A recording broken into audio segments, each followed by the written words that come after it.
Well, you know, you start with a list of actors, and everybody has a list, and the agencies get excited or not about your project, and they offer you, you know, people who are sometimes ridiculously long and sometimes really interesting. And you begin with the basics, you know, how old is the character?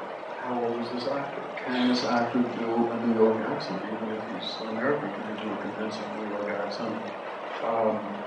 What is his passport? This is something you wouldn't think of, but this is a Canada-France co-production. And I'm very restricted by the treaty deal to the number of Americans that I can actually use in the movie. And there's actually only one American in this movie, and that was Paul Giamatti. And that's part of the whole treaty structure. It's bizarre, but these are the weird games you have to play to get a movie financed, an independent movie.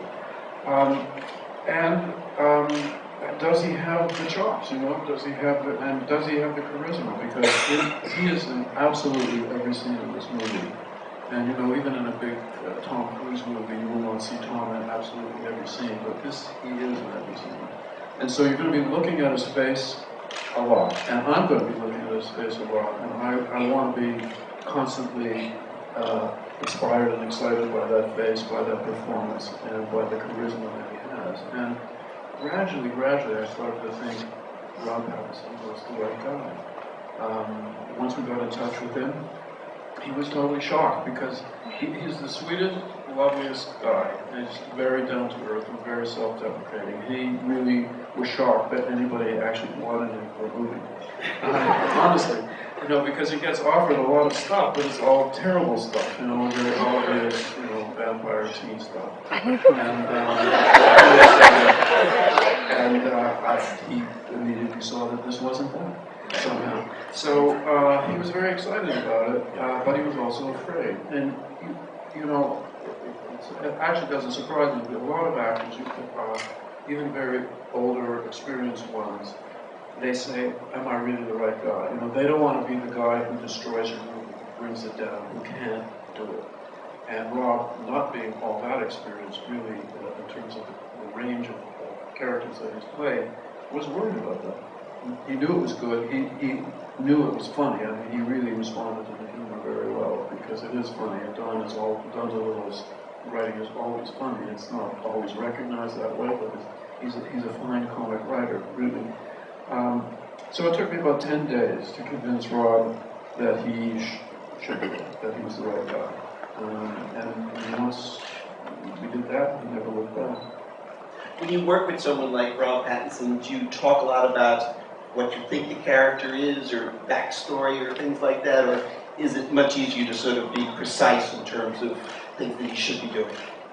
No, I mean, he said, I don't really understand it, I don't really understand the character, and I wouldn't really know what I was doing. And I said, perfect. That's exactly the right approach. There are directors who like to do psychoanalytic sessions with their actors, break them down, as they say, break them down, and get them to the core, and find out about the parents and their neuroses, and use that. And I honestly don't think that makes any sense at all. So I said, look, I actually don't know what I'm going to do with this either. I just know it can be good and it will be good. My director of photography and I, we don't know how we're going to shoot it. We don't know what lens we're going to use for the first close-up.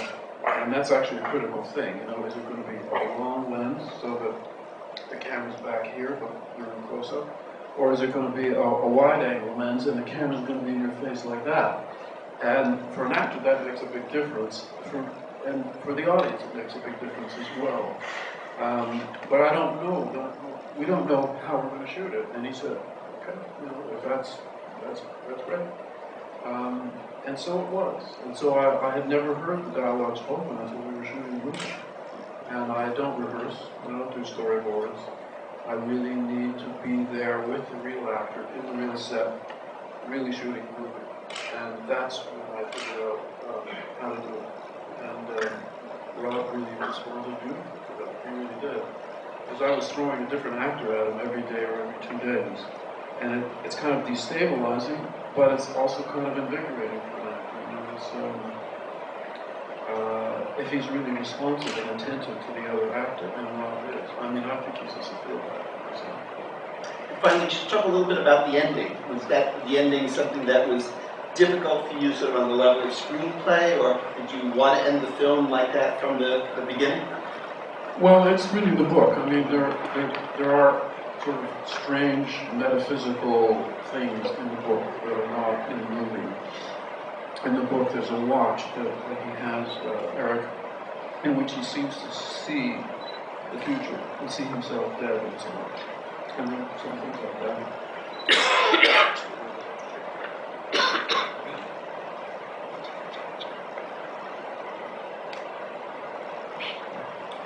But once again, and there's early on in the movie, he says, "Why do I see things that haven't happened yet?"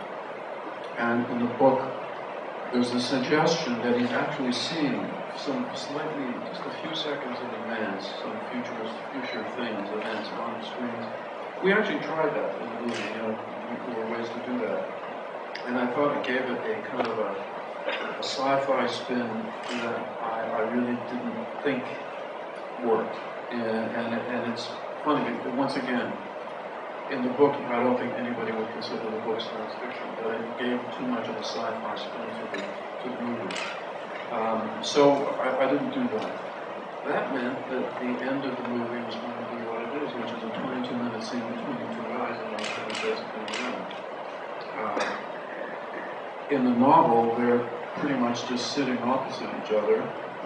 Of course, once I had this wonderful set that my production created for me, I knew I wanted to move them around because it's different in the novel. The positions that actors take relative to each other in terms of power, whether one is standing over the other one, behind the other one, they get up and move, and the other one moves this way and that way. You can see it's kind of a chess match that they're playing, very subtle one. And that's always something in the choreography with actors that's wonderful and that I love to play with. And I've often said that two actors in a room is really about the hardest kind of movie making you can do. It's much easier to blow things up and have airplanes flying and missiles and guns and people running around.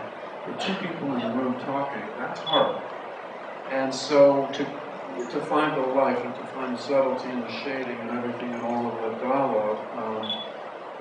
But it was a lot of fun. And we really, the actors were so good. And as Rob has said, he was terrified by the last scene. Of course, he was terrified through the whole movie, but I completely ignored that. He said, "I'm terrified." I said, "Yeah, whatever." And then Paul Giamatti showed up, and Paul was terrified. And then that made Rob feel kind of good.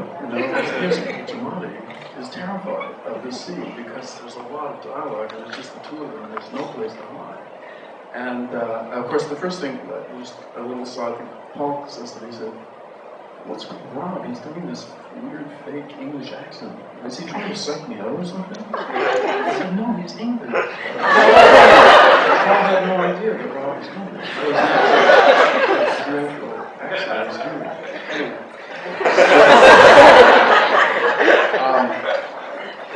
It could have started off on one foot, that relationship.